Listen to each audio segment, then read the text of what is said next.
हो रही है। दूसरा सवाल आपसे रिलेटेड है, क्योंकि कालका जी के जो प्रत्याशी बीजेपी ने बनाए हैं, उन्होंने कल जिस तरीके की टिप्पणी की है उसको आपने भी सुना होगा। किस तरीके से आप उसे देखते हैं और क्या आपकी प्रतिक्रिया है?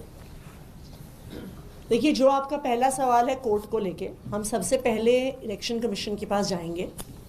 कुछ दिन पहले इस वोटर डिलीशन के मुद्दे को लेके हम चीफ इलेक्शन कमिश्नर से भी मिले थे और बहुत पॉजिटिव रिस्पांस सीईसी का चीफ इलेक्शन कमिश्नर का रहा था और उन्होंने उसके बाद ये आदेश पारित किए थे कि किसी भी वोटर डिलीशन की जब फील्ड वेरिफिकेशन होती है तो सब पार्टी के प्रतिनिधियों को बताया जाएगा और वो चुनाव अधिकारियों के साथ इंस्पेक्शन के लिए जाएंगे। उन्होंने दूसरा भी एक आदेश पारित किया था कि अगर किसी भी बूथ से 2% से ज़्यादा वोट काटे जा रहे हों या अगर कोई एक व्यक्ति 5 से ज़्यादा ऑब्जेक्शन लगा रहा हो तो जो भी ईआरओ है वो खुद जाकर पर्सनली उसको फिजिकली वेरीफाई करेगा। तो हम चीफ इलेक्शन कमिश्नर के जो इंटरवेंशंस थे उनसे बहुत संतुष्ट थे, क्योंकि उन्होंने भी लोकतंत्र को बचाने के लिए आदेश दिए। अभी भी हमने उनसे समय मांगा है कि हम उनको इस पूरे वोटर घोटाले के बारे में बताएंगे और हमें उम्मीद है कि कोर्ट जाने की ज़रूरत नहीं पड़ेगी। इलेक्शन कमीशन द्वारा ही इस इन्वेस्टिगेशन को शुरू किया जाएगा। ये दूसरा सवाल रमेश बिधूड़ी के बयान पे आप मैं रमेश बिधूड़ी जी को कहना चाहूँगी, मेरे पिताजी जिंदगी भर शिक्षक रहे। उन्होंने दिल्ली के हज़ारों गरीब लोअर मिडिल क्लास परिवार से आने वाले बच्चों को पढ़ाया।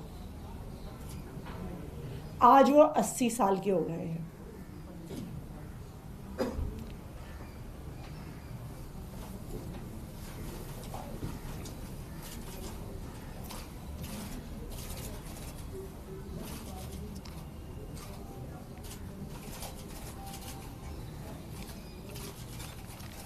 वो इतने बीमार रहते हैं कि बिना सहारे के चल नहीं पाते हैं।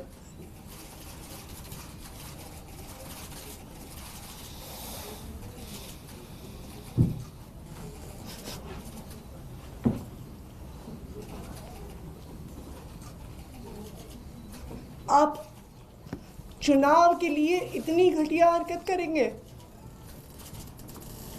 कि ऐसे बुजुर्ग व्यक्ति को गालियां देने पे उतर आएंगे?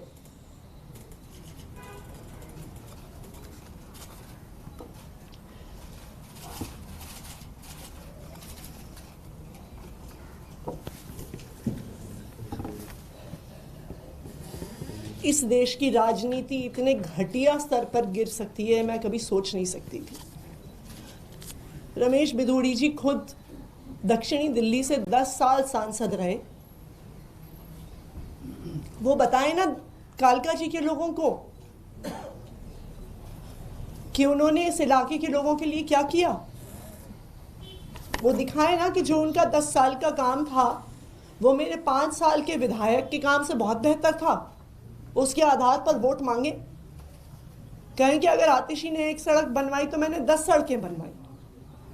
आतिशी ने अगर 100 सीसीटीवी कैमरा लगवाए तो मैंने 1000 सीसीटीवी कैमरा लगवाए। आतिशी ने अगर 1000 लाइटें लगवाई तो मैंने 5000 लाइटें लगवाई। अपने काम पर वोट मांगे। मेरे बुजुर्ग पिताजी को गालियां देके वोट मांग रहे हैं वो। ये बहुत दुख की बात है। राघव जी, आपने 2 बातें की। एक, आपने तफसील से बताया कि आपने 4-5 ऑप्शन दिए थे चुनाव आयोग को, उन्होंने एक भी नहीं माना। दूसरी तरफ आपने बताया कि हियरिंग हुई, उसमें लोग आए और उन्होंने बोला कि हमने तो कोई आपत्ति नहीं दी। तो ये दोनों बातें थोड़ी कॉन्ट्राडिक्टरी लग रही है। कैसे बताइए, हियरिंग हुई? आपने एक तरफ बोला कि